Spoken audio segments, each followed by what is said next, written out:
Hello guys, this is Shyam here from 24/7 Techie, and in this video we are going to review the Nexus 6P.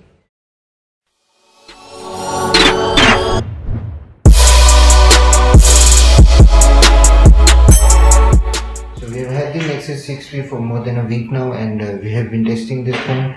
In this video I will be telling you all the pros and cons of this phone. So first of all, we'll get rid of the dimensions of this phone. So the phone is a very big phone because it is a 5.7 inch screen and the form factor is very big, and the phone does feel good in hand, but it is big. It is quite tall device, but the construction of this phone is very premium. It is all unibody metal and just feels very good. The moment we switch on the device, we can see the 5.7 inch Quad HD AMOLED display switch on, and it is having in protection of Gorilla Glass 4.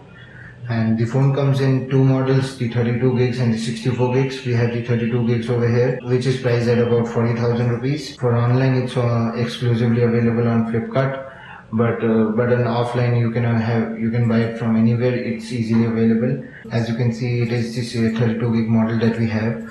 Out of which 25 gigs is available out of the box, and the Explorer is also inbuilt. As you can see, the hidden Explorer.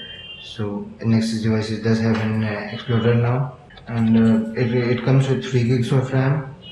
So in the memory point of view, there is no shortage. We are running a lot of apps in the background. As you can see, we are running a lot of apps in the background, and it's still having more than 800 MB free. And as you can see, in normal days usage, the free RAM is more than 850 MB on an average. So that is pretty nice because we have a lot of apps in the background and they are running perfectly fine.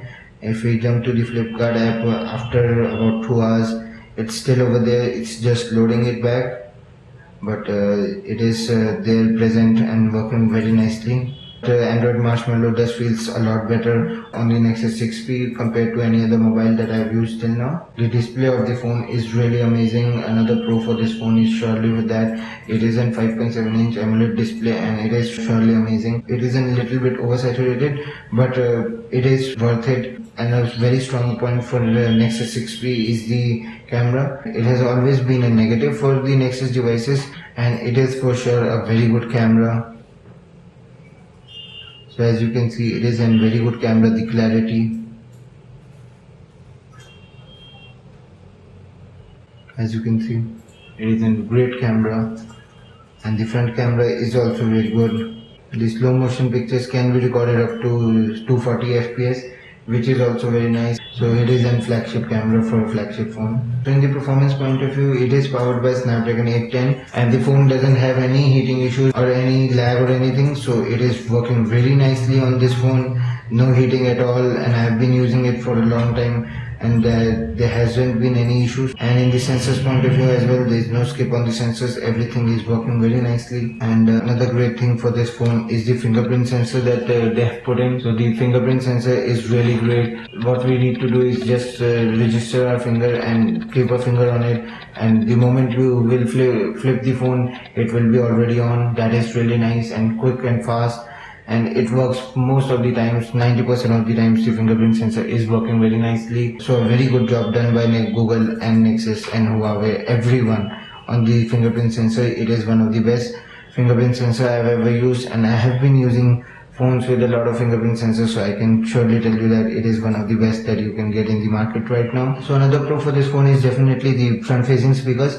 So both the speakers are front facing, and they are one of the loudest speakers that I have ever used. And only loudness is not what it comes with. The crispness and clarity also is really good. So the front facing speakers are really amazing. So the another pro for this phone is surely the NFC. Yes, the phone doesn't have any wireless charging, but the NFC is there. Another pro for this phone is the USB Type-C, and quick charge is also supported. So you can easily get about 40 to 50% of the charge in about 30-35 minutes, which is actually pretty good. Now we'll move to the cons of this device. So the con of this device is surely the storage. So no micro SD card is supported in these phones. For many people 32 gigs will be okay, but for power users like me, 32 gigs can be a bit difficult. For 64 gigs you need to spend another 3,000 rupees, but there is no micro SD card through which you can expand. So another con for this phone is the memory. So by the memory I mean it's only having 3 gigs of RAM, and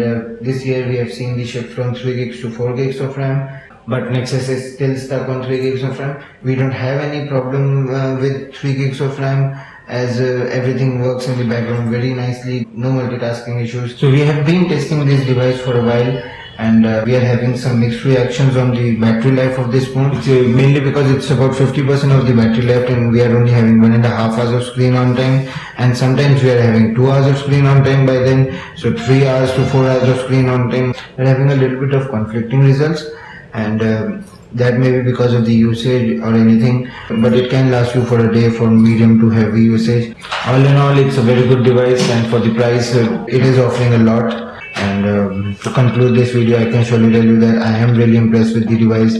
I'm ready to trade any of my phone for this phone and use this as my daily driver for sure. So thank you guys for watching this video. This was Sharon here from 24/7 Techie reviewing the Nexus 6P. Please do subscribe to our channel because we really need subscribers, and you can help us a lot through that red subscription button. And I really wish to see you in my next video. Till then, see ya.